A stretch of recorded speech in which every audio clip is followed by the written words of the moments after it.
BJP के senior leader Milind Deshmukh ने नांदेड़ शुमाल से आज़ाद उम्मीदवार की हैसियत से परिचय नामजदगी दाखिल कर दी है।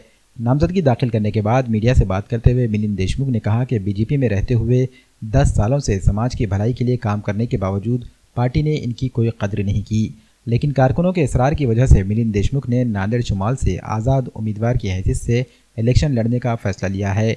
इन्होंने एक बड़ी रैली निकालकर अपनी ताकत का मुजाहरा भी पेश किया। मिलिंद देशमुख ने इल्ज़ाम लगाया है कि बीजेपी के सीनियर लीडरों ने पार्टी कारकुनों को बेयारो मददगार छोड़ दिया है, लेकिन इन्होंने अपनी उम्मीदवारी दाखिल करके पार्टी कारकुनों को समाज के लिए कुछ कर दिखाने का मौका फराहम किया है। आज मी नांदेड उत्तर विधानसभेतून अपक्ष उमेदवारी दाखल केलेली आहे।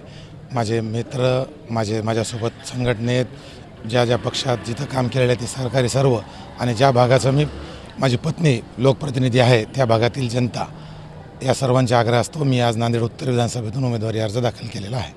100% मला माझ्या विजयाची 100% खात्री आहे।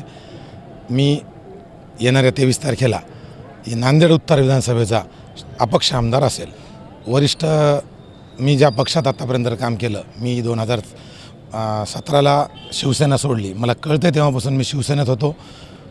त्या पक्ष सोडला तेव्हा त्या पक्षानं मी 15 ऑगस्ट 2017ला शिवसेना सोडली, तेव्हा माझ्याजवळ शिवसेनेचं जिल्हा प्रमुख पद होतं। मी DPDCचा मेंबर होतो। शिवसेनेचा मुखपत्र असेल अथवा कोणताही शिवसैनिक असेल, माझ्या विरोधात कोणतीच पोस्ट कोणतीच बातमी नव्हती, कारण मी जिथं आहे त्यावेळेस जे झालं त्या पक्षासोबत तेच विसरून जातो, त्या पक्षाच्या विरोधात बोलत नाही। पण पक्षानं निदान संपर्क तरी करायचा असता, करू शकली असती। मी तर भारतीय जनता पार्टीला जर माझा सर्वे चांगला आहे, रनिंग आमदारांना जर जनतेतून विरोध आहे, त्यांना जर सगळे नाराजी आहे, तर मैत्रीपूर्ण लढतीला तयार होतो।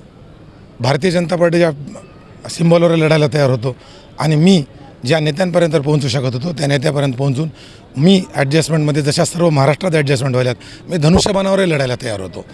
ना तिथे दाद दिली, ना इथे दाद दिली, ना मैत्रीपूर्णला दाद दिली। तसं होत शकत होतं आणि तसं जर झालं असतं तर आजच चित्र कळालं असतं।